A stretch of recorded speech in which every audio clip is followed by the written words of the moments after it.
At exactly 6:30 on a rainy Monday morning, the iron gates of the Moretti estate opened for the first time in 3 days. News had already spread across New York. Lorenzo Moretti, the ruthless mafia boss whose name alone terrified politicians, businessmen, and rival crime families, had survived an assassination attempt. But according to the doctors, survival had come with a terrible price. He was permanently paralyzed. He had also lost his eyesight. The newspapers called it justice. His enemies called it destiny. His business partners quietly called their lawyers. Inside the mansion, however, something far more dangerous was happening. Loyalty was disappearing. Only a week earlier, the mansion had been overflowing with expensive suits, luxury cars, bodyguards, accountants, lawyers, and politicians desperate for Lorenzo's approval. Now the endless marble hallways echoed with silence. People avoided the second floor, where Lorenzo's bedroom overlooked the gardens. No one wanted to spend more than a few minutes with a man who could no longer command an empire. His cousin Victor was the first to change. He entered Lorenzo's bedroom carrying fake sympathy on his face. "I'm so sorry, cousin," he said softly. Lorenzo lay motionless in his hospital bed, his eyes hidden beneath dark medical glasses. He didn't respond. Victor sighed dramatically before turning toward Marco, the head of security. "I suppose I'll have to handle the business meetings from now on." Marco said nothing. Victor smiled. The empire still needs a leader. After he left, Lorenzo almost smiled beneath the blanket.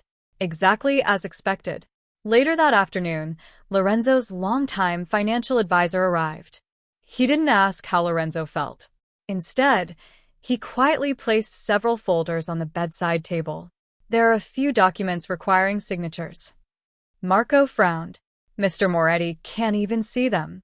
The advisor awkwardly cleared his throat. "I assumed, perhaps, power of attorney."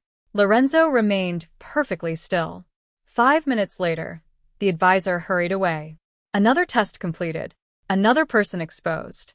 By sunset, the mansion had become colder than ever. Servants whispered in corners.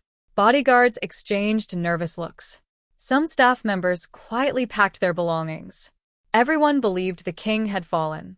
Everyone except Marco.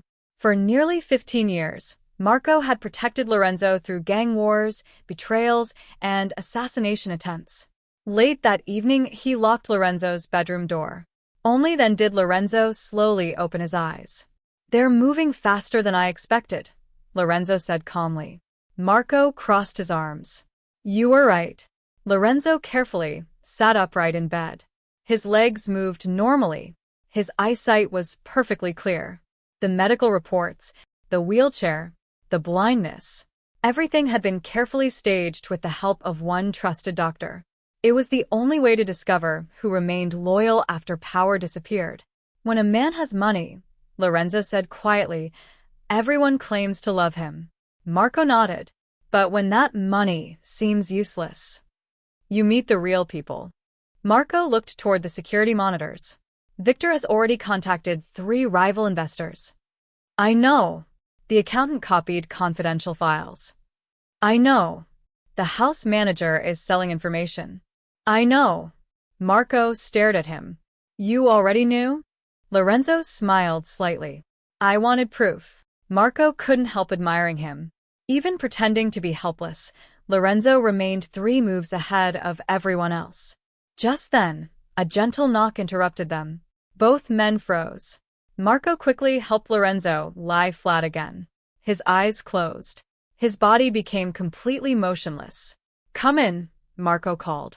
The bedroom door slowly opened. A young woman entered while pushing a breakfast cart. She looked slightly nervous. Curvy. Simple. Her dark hair was tied loosely behind her shoulders. Instead of expensive perfume, she smelled faintly of fresh bread and vanilla. Her name was Emma Brooks. She had only started working at the mansion 3 weeks before the attack. Unlike the other employees, she didn't immediately begin talking. Instead, she quietly arranged the breakfast tray beside Lorenzo's bed. She carefully adjusted the blanket around his shoulders. Then she noticed the flowers by the window had begun to wilt. Without saying anything, she replaced the water, opened the curtains just enough for soft sunlight to enter. straightened a family photograph sitting on the shelf. Only then did she smile. "Good morning, Mr. Moretti." Lorenzo remained completely still. "I know the doctors say you can't answer me," Emma continued gently, "but I still think people can hear kindness." Marco watched silently. Emma poured fresh coffee for herself, but left Lorenzo's untouched. "I made oatmeal today." She laughed quietly. "I know, not exactly exciting. No one in this mansion likes oatmeal. They all complain, but my grandmother used to say it's good for healing." She sat beside the bed. For several minutes, she simply talked. Not about money, not about the empire, not about business. She talked about the rain outside, the birds nesting near the fountain, the old gardener who secretly fed stray cats every evening, the cook who always burned toast. Ordinary things, simple things, human things. Lorenzo hadn't heard a conversation like that in years. Nobody around him ever spoke without wanting something. Emma expected nothing. When she stood to leave, she quietly picked up the untouched breakfast tray. "I'll come back after lunch." She smiled warmly. "Even if you can't see me, I hope you're not feeling alone." The door closed. Silence returned.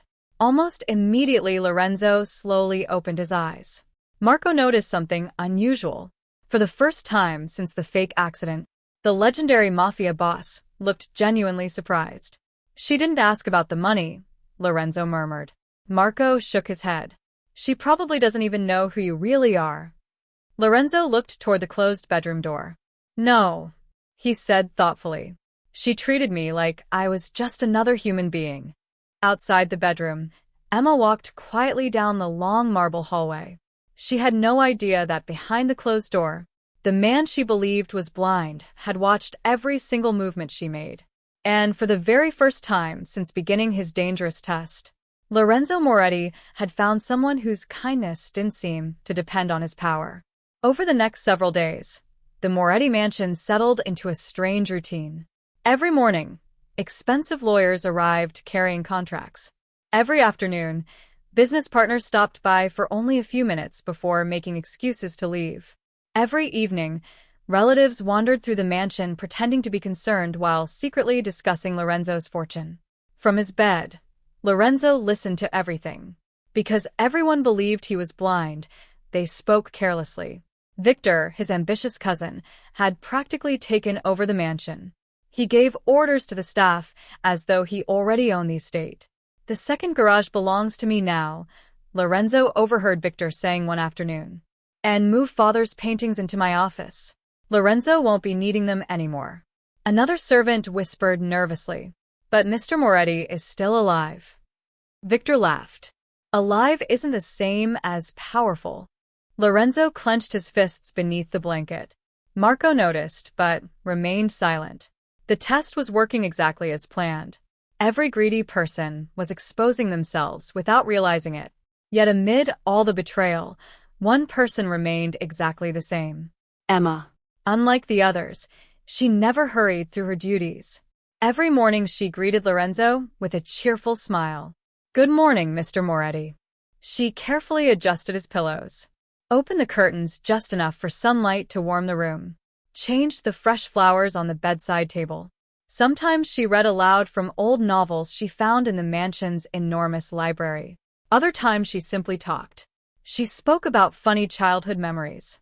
The stray cat she secretly fed outside the kitchen. The roses blooming in the garden. Even though Lorenzo never answered, Emma never acted uncomfortable. She believed conversation itself could comfort someone. One afternoon, she rolled his wheelchair onto the balcony, overlooking the gardens. The doctors had instructed the staff to let him breathe fresh air whenever possible. Emma slowly pushed him across the marble floor. "It's beautiful today," she said softly. "The roses are finally blooming." She smiled at the colorful flowers. "I wish you could see them." Lorenzo almost forgot to keep pretending. Her voice carried no pity, only kindness. She parked the wheelchair beside the stone railing and sat nearby with a cup of tea. "My father used to tell me something," she said after several quiet minutes. "He believed losing your health doesn't make you less valuable." She looked toward Lorenzo. "It just shows who truly cares." Those simple words stayed with him long after she returned him to his bedroom. That evening, Marco entered carrying fresh security reports. Victor met with our rivals again. I expected that. He also transferred money from one of your companies. Lorenzo nodded calmly. Let him. Marco frowned. You're not angry? Oh, I'm angry. Lorenzo smiled slightly. But every mistake he makes creates more evidence. Marco couldn't argue with that. Just then another report arrived. One of Lorenzo's trusted accountants had secretly sold confidential company information. Another betrayal. Another familiar face removed from the list of loyal people. Marco sighed. I don't recognize this family anymore. Lorenzo stared toward the dark window. Neither do I. The following morning something unexpected happened. Emma entered carrying breakfast as usual. Before she could place the tray on the bedside table, Victor walked into the room without knocking.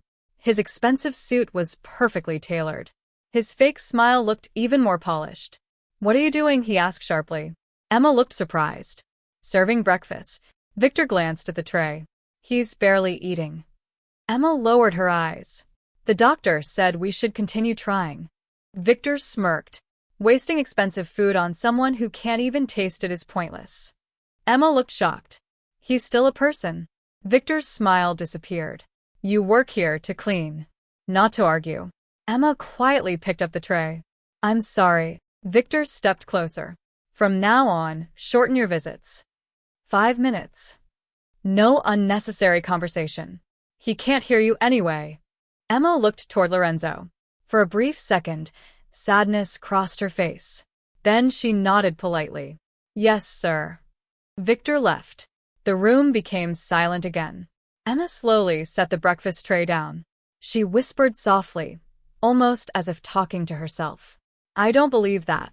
She gently adjusted Lorenzo's blanket. I think people hear much more than we imagine. Then, ignoring Victor's orders, she remained beside Lorenzo for nearly half an hour. She read 3 chapters from an old adventure novel. When she reached a funny scene, she laughed so hard that tears formed in her eyes. Even Lorenzo struggled to hide a smile. For the first time in years, the mansion didn't feel like a prison. After Emma left, Marco entered. I checked the cameras. Lorenzo looked at him. She stayed. Marco nodded, even after Victor threatened her. Lorenzo remained thoughtful. Most people become kind when someone is powerful. Marco smiled faintly, but she's kind because that's who she is. Late that night, Lorenzo quietly stood from the bed after everyone had gone to sleep. He walked to the hidden surveillance room behind his private library. Dozens of security monitors displayed every corner of the mansion. He reviewed the day's recordings. Victor arguing with lawyers, servants stealing expensive wine, an accountant photographing confidential files. Then another screen appeared. Emma. She was alone in the mansion chapel. No cameras were supposed to be there, but one hidden security camera overlooked the entrance. Emma sat quietly in the last wooden pew. Her hands were folded, her eyes closed. She wasn't asking for money. She wasn't praying for herself. Lorenzo increased the volume. Her soft voice echoed through the speakers. Please, help Mr. Moretti recover. I don't know him very well, but no one deserves to feel forgotten. If he can never walk again, please don't let him lose hope. Lorenzo froze. She truly believed he would never recover, yet she still cared. Not because of his wealth, not because of his power, simply because another human being was suffering. For the first time since creating his dangerous deception, Lorenzo questioned whether he deserved such genuine kindness. And deep inside, a feeling he hadn't experienced in many years quietly began to grow. Not suspicion, not fear, but admiration for the one woman who had remained by his side when the entire world had already walked away. The following week, Lorenzo decided the test had gone far enough. Nearly everyone he had trusted had revealed their true colors. Victor had secretly transferred company funds. 2 lawyers had accepted bribes from rival families. 3 senior employees had begun selling confidential information. Even distant relatives had started discussing how to divide Lorenzo's estate before he was even dead. Only Marco had remained loyal. And only one employee had shown genuine compassion. Emma. Still, Lorenzo wanted one final answer. Would she remain the same if she believed there was absolutely nothing left to gain? The opportunity arrived sooner than expected. One rainy afternoon, Victor gathered the household staff in the grand dining hall. Emma stood quietly beside the other servants. Victor cleared his throat dramatically. I've spoken with the doctors. Everyone looked toward him. There has been no improvement. He paused before delivering another lie. The medical bills are enormous. So, beginning next week, several staff members will be dismissed. Whispers immediately filled the room. Victor continued. Mr. Moretti can no longer afford such a large household. Emma lowered her eyes. Some servants immediately began calculating how quickly they could find new jobs. Others quietly complained. One maid whispered, I knew this place wouldn't last. Another muttered, there's no future here anymore. Victor smiled, pleased with the panic. Then he looked directly at Emma. You've only been here a short time. If you'd like to leave now, no one would blame you. The room became silent. Emma looked toward Lorenzo's closed bedroom upstairs.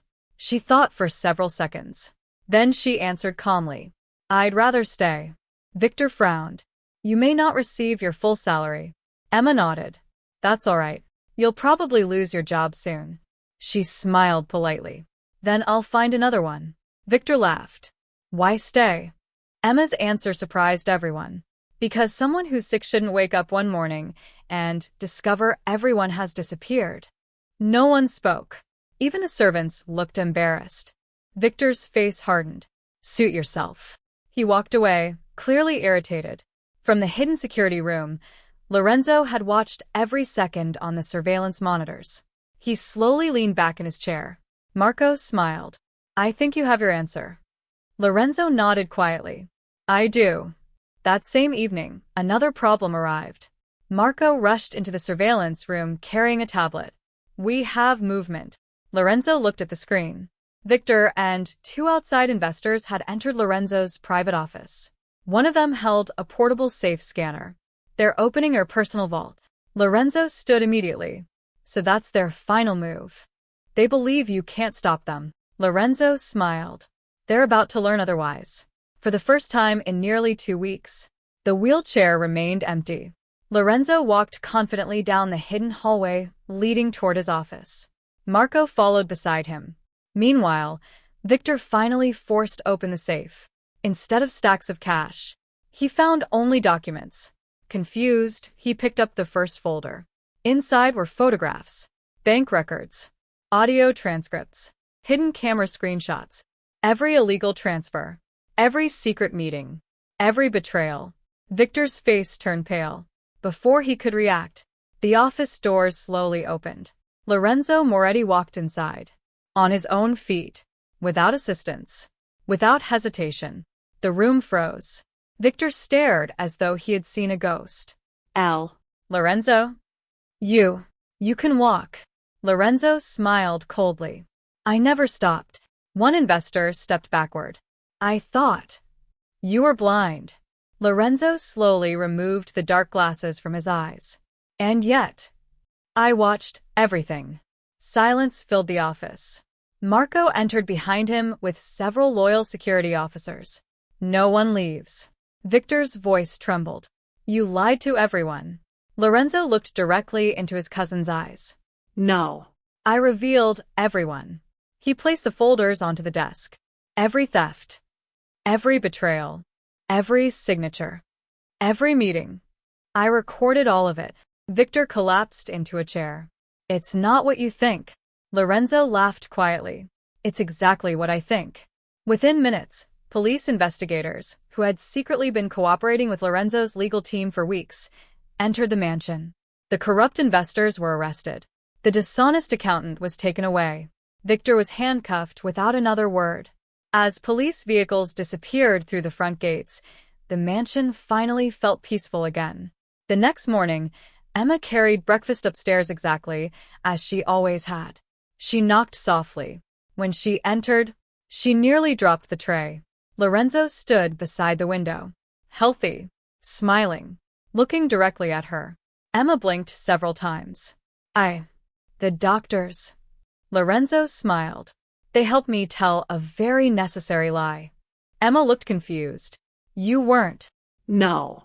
I wanted to discover who loved power and who respected people. She remained speechless. Lorenzo walked closer. I owe you an apology. Emma lowered her eyes. You don't owe me anything. I do. I watched you every day. You stayed when everyone else left. You spoke to me when no one else cared. You prayed for me. Without knowing, I could hear every word. Emma's cheeks turned slightly pink. I wasn't doing anything special. Lorenzo smiled gently. That's exactly why it mattered. He reached into his desk drawer and placed a small envelope in her hands. Inside was not money, not jewelry, not a contract. It was an offer. Director of the Moretti Family Foundation, a charity Lorenzo had quietly established to help injured police officers, widows, and orphan children. I need someone I can trust, he said softly. And after everything I've seen, I trust you more than anyone. Tears filled Emma's eyes. She looked up at the man the world feared most. For the first time, she didn't see a mafia boss. She simply saw a lonely man who had spent years surrounded by people who loved his power, but had finally found someone who cared about his heart. Lorenzo smiled warmly. Perhaps pretending to lose everything had been the greatest risk of his life. But it had led him to the one person who proved that genuine kindness can never be bought, only discovered.